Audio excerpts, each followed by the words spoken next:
In this video, I'm going to count down my top 10 biggest Black Series peg warmers of all time. This is going to be a lot of fun, guys. Stay tuned.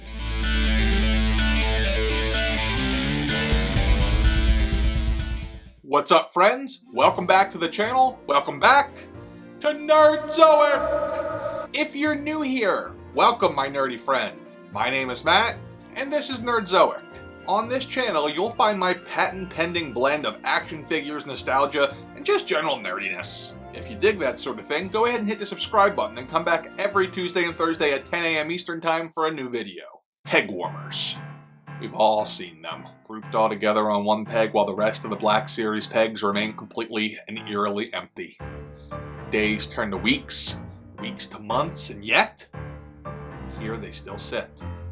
Sometimes, a wise and sage-like store manager will put them on clearance and have mercy on us. But until that time, they sit on their shelves, taunting us, mocking us. It's terrifying.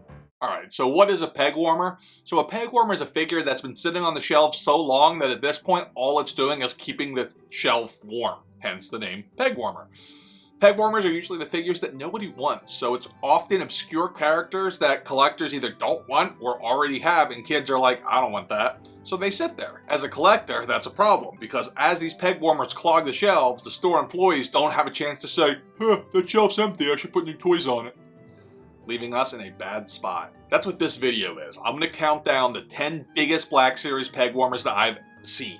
Your list is going to vary, it'll be a little bit different than my list, because it's going to be different from area to area and completely dependent on your location. Let's jump into this list. Number 10 is a Target exclusive, and it is the Poe Riot Trooper 2-pack. This was released in 2015 and was part of the Red Box line. This was yet another in a long line of pretty crappy Poe Dameron figures, but it did come with a pretty cool looking trooper. Unfortunately, he had to be stuck in a box with Poe. In my neck of the woods, these sat on the shelves for months and months until finally, they were put in a deep discount and they're gone. But not before it made it onto this list as number 10. For number 9 on the list, I'm kinda cheating. It's my list, sue me. So what I'm gonna go with here is the Black Series Centerpiece Collection. All of them. So far we've gotten 2 waves. So in wave 1, we got a Luke and a Vader. In wave 2, we got a Rey and a Kylo. The problem with these is they're not really toys. Hasbro kind of missed the mark as to who they were marketing this towards, and they're way too expensive. $50 for what is essentially a statue, because like I said, it's not really a toy. There's a limited to no articulation. That being said, these are really freaking cool. I did pick up both the Luke and the Vader at deep discount. I think I paid like $15 a piece for them, and I love them. Despite the fact that they look great, they still made the list at number 9. Number 8 is a recent figure, and it's the Yavin Luke. Uh-oh, it's the same Yavin Luke that made the list of worst figures. That's right, 2019 number 100 Redbox release, Luke Skywalker in Yavin gear. Yepper, guys. So I took a lot of heat for putting that figure on the worst figures of all time list. And again, I'm not saying it's a terrible figure, I'm saying that the inconsistencies ruin it. If you go to the store, you can pick up 2 figures, and on one hand, you get a great-looking Luke Skywalker. On the other hand, you get, oh my god, is that Bilbo Baggins trying to get the ring back, and he's really freaked out in Rivendell? So yeah, despite being a new figure, this one made the list, and it is all over the place in my neck of the woods. Like, you cannot go to a Target or a Walmart and not see the Yavin Luke. In fact, if you go to Walmart, it's really cute. You get the Yavin Luke peg warmer Black Series right next to the Yavin Luke vintage collector peg warmers. Aw, kind of want to buy one of each so I could do like a mini-me display. I think that would be kind of cool. But I'm not doing it unless it goes on deep discount. Sorry, Yavin Luke, you just made a second list for me. Number 7 is Constable Zuvio. Another figure that was just on the worst figures list. I actually kind of feel bad because it's not a terrible figure like I said there. Released in 2015 as part of the Red Box line, number 9 to be exact, Constable Zuvio sucks because he wasn't in the movie. He's a victim of circumstance, and thus, his circumstance was sitting on the pegs at Walmart, Toys R Us, and Target. I'm sorry, Zuvio, I'll try to keep you off future lists. Try.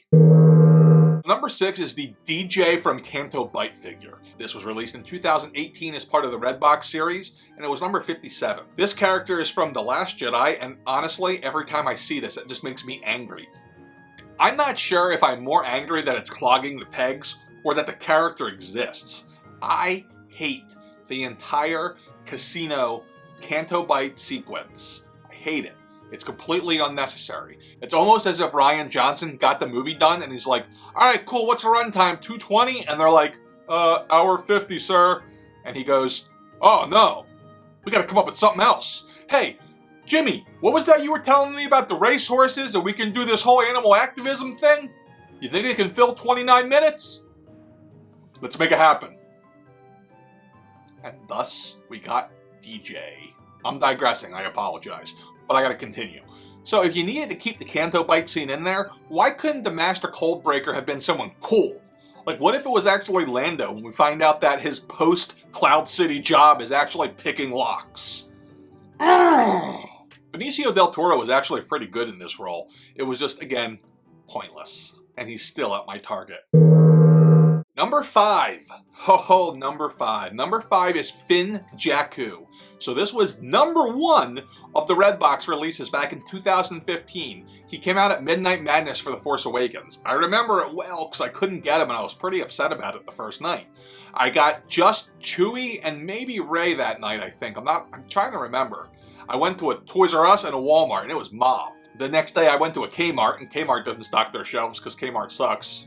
That's probably why they're gone. I found the case sitting in a shrink-wrap skid, so like the psychotic toy collector I am, I cut the plastic wrap on the skid, took the case into the toy aisle, cut the case open, took out the figures I wanted, and bought them. I'm a good toy collector, though. I took the ones I didn't buy, and I actually put them on the shelf. You're welcome, Kmart. Despite my frantic attempts to get this figure, I really didn't need to go so crazy. It literally was everywhere. And it was a really generic figure, which is kind of sad. It doesn't even totally look like Finn. It looks more like a cross between Finn and Tracy Morgan. The later Finns were much, much better.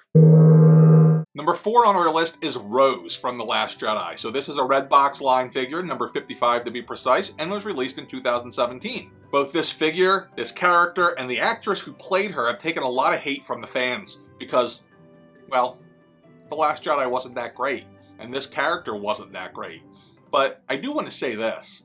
It's fair to criticize the character, and it's even fair to criticize the acting. Going online and insulting Kelly Marie Tran, like roasting her to the point where she quit Twitter at one point, don't do that, guys. Come on, we're better than that as a community. That said, now I'm going to roast the figure. The face scan looked good, but the outfit, like between the mustard yellow and the just plain jumpsuitiness of it, it looked like she was in a space prison and escaped. I'm pretty sure she wore other outfits in the movie. Choose something else.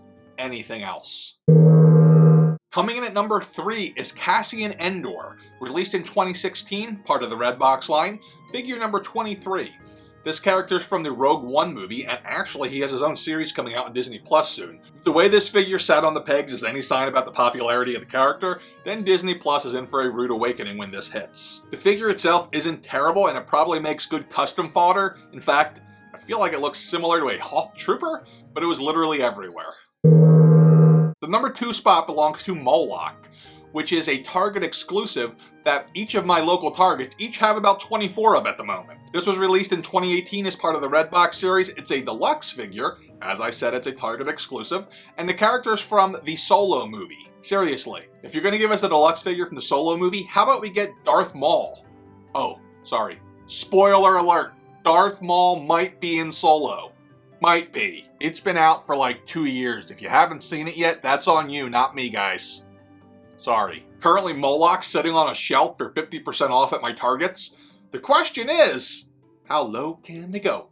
And that's when I'll buy them. Number 1, the biggest peg warmer that I have ever seen in this line, Jyn Erso. Released in 2016 as part of the Red Line. Number 22, she's the Rogue One protagonist. Some people questioned how she didn't make my list of top 10 worst figures. This is why, because I didn't think she was particularly bad. In fact, if I could collectively describe her in a word, it'd be meh. She belongs on this list, and she's number 1 because I think I paid $4 for her on Amazon. It was insane how many of these were clogging the market. Every Walmart would have like a dozen of these and Cassian Andors in stacks next to each other. It was really sad. I don't even know what happened to them. I wonder how much they had to discount them just to get rid of them. But she is my number 1 of all time. Thanks, Jyn. So as I said at the top of the video, this list is biased and based on what sat on the shelves in my area. So I'm curious to know what sat in your areas. More importantly, what is the lowest price you paid? I'm really curious to see. Hit me in the comments, tell me about it, and that way we can all celebrate the fact that I probably paid full price for it like an idiot.